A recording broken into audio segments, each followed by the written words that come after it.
ప్రస్తుతం దేశమంతా అలహాబాద్ హైకోర్టు న్యాయమూర్తి జస్టిస్ యశ్వంత్ వర్మ అభిశంసన గురించే చర్చించుకుంటున్నారు. ఇప్పటికే ఎంపీల సంతకాల సేకరణ కూడా ప్రారంభమైంది. ఈ వర్షాకాల సమావేశాల్లో జస్టిస్ వర్మ అభిశంసన తీర్మానం ప్రవేశపెడుతున్నారు. అయితే ఒక హైకోర్టు జడ్జిని తొలగించడం అంత సులువేమీ కాదు. దీనికి చాలా కఠిన ప్రక్రియ ఉంటుంది. అసలు ఈ ప్రక్రియ ఎలా జరుగుతుంది, ఎక్కడ జరుగుతుంది, ఇందులో ప్రభుత్వ జోక్యం ఉంటుందా, జడ్జిలను తొలగించే అధికారం ఎవరికి ఉంటుంది, రాజ్యాంగం ఏం చెబుతోంది? ఈ ఏడాది మార్చి వరకు యశ్వంత్ వర్మ ఢిల్లీ హైకోర్టులో జడ్జిగా ఉన్నారు. మార్చి 14న జస్టిస్ వర్మ వెకేషన్కు వెళ్లగా ఆయన నివాసంలో అగ్ని ప్రమాదం జరిగింది. మంటలు ఆర్పేందుకు వచ్చిన ఫైర్ సిబ్బందికి ఆయన ఇంట్లో కాలిపోయిన నోట్ల కట్టలు దొరికాయి. ఈ విషయాన్ని ఎవరికీ చెప్పొద్దని జస్టిస్ వర్మ కుమార్తె వారికి చెప్పారు. అయినా విషయం బయటకు తెలిసింది. దీంతో ఈ విషయాన్ని సుప్రీంకోర్టు సుమోటోగా తీసుకుంది. వెంటనే సుప్రీంకోర్టు కొలీజియం ఆయనను అలహాబాద్ హైకోర్టుకు బదిలీ చేసింది. కానీ ఎలాంటి న్యాయపరమైన బాధ్యతలు అప్పగించలేదు. ఈ విషయంపై అప్పటి సీజేఐ జస్టిస్ సంజీవ్ ఖన్నా విచారణ కోసం కమిటీని నియమించారు. Punjab, Haryana high court CJ justice Sheel Nagu, Himachal Pradesh CJ justice GS Sandhawalia, Karnataka high court CJ Anu శివరామన్తో ఈ కమిటీ ఏర్పాటైంది. 10 రోజుల తర్వాత జస్టిస్ వర్మపై వచ్చిన ఆరోపణలు నిజమేనని కమిటీ రిపోర్ట్ నిర్ధారించింది.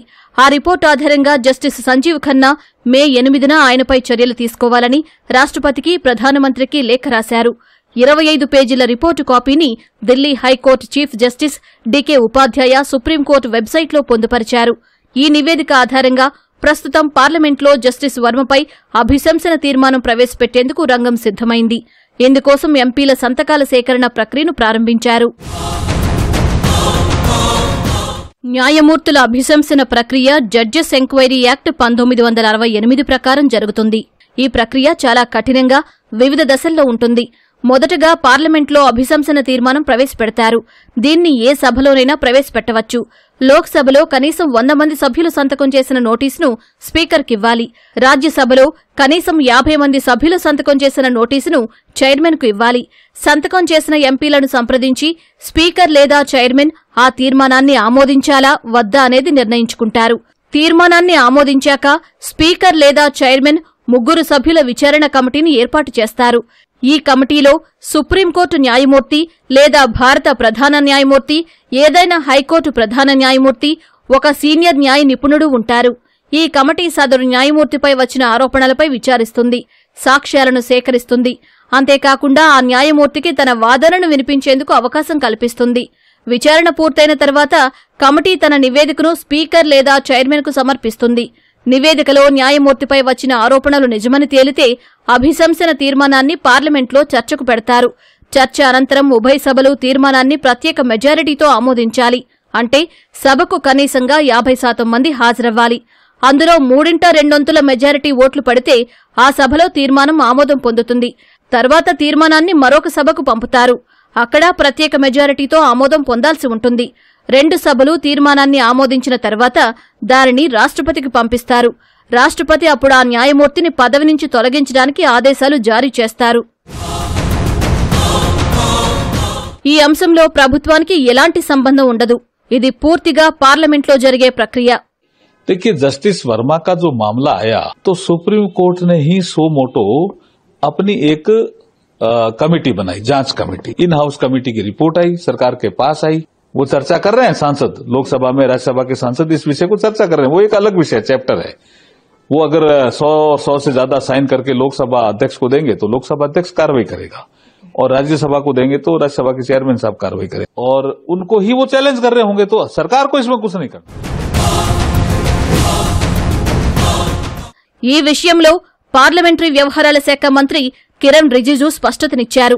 కాంగ్రెస్ సహా అన్ని పార్టీల నాయకులతో ఈ అంశంపై మాట్లాడానని తెలిపారు. For that I have already coordinated. I have spoken to all the senior leaders of different political parties.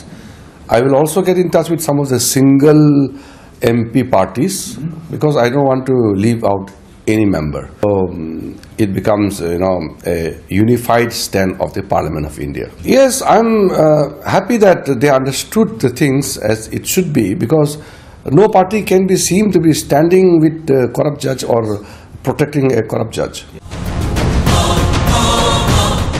Justice Varma విషయంలో అన్ని పార్టీలు ఏకాభిప్రాయానికి వచ్చినట్లు కనిపిస్తోంది.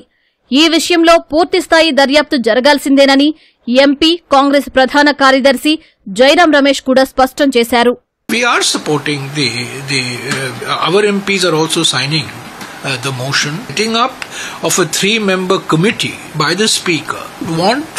The Lok Sabha MPs, of course, will sign, this motion to set up a committee, investigate the matter of Justice Verma. భారత్లో 1993లో justice Ramaswamy అభిశంసన ఎదుర్కొన్న మొదటి వ్యక్తిగా నిలిచారు. ఆయనలో లోక్సభలో తీర్మానం ప్రవేశపెట్టినా 2/3 మెజారిటీ పొందని కారణంగా వీగిపోయింది. 2011లో కోల్కతా హైకోర్టు జడ్జిగా ఉన్న జస్టిస్ సౌమిత్రి సేన్ రాజ్యసభ తనపై తీర్మానం పెట్టినందుకు ఆయనే స్వయంగా రాజీనామా చేశారు. ఎగువ సభలో అభిశంసన ఎదుర్కొన్న మొదటి వ్యక్తిగా ఆయన నిలిచారు. 2011 జులైలో Sikkim high court CJ justice PD దినకరన్పై అవినీతి ఆరోపణలు వచ్చాయి. భూ కబ్జాలు, న్యాయాధికారాల దుర్వినియోగం చేశారని రాజ్యసభ చైర్మన్ లీగల్ ప్యానెల్ ఏర్పాటు చేశారు. ఆయనపై అభిశంసన ప్రక్రియ ప్రారంభం కాకముందే రాజీనామా చేశారు. 2015లో జస్టిస్ జేబీ పార్దీవాలా, 2017లో జస్టిస్ సివి నాగార్జునరెడ్డి, 2018లో జస్టిస్ దీపక్ మిశ్రాపై అభిశంసన తీర్మానం ప్రవేశపెట్టారు. అయితే ఇవన్నీ వీగిపోయాయి. ప్రస్తుతం జస్టిస్ వర్మపై పెట్టిన తీర్మానానికి ఆమోదం లభించి తొలగిస్తే భారత చరిత్రలో అభిశంసన ద్వారా తీసేసిన తొలి న్యాయమూర్తి అవుతారు.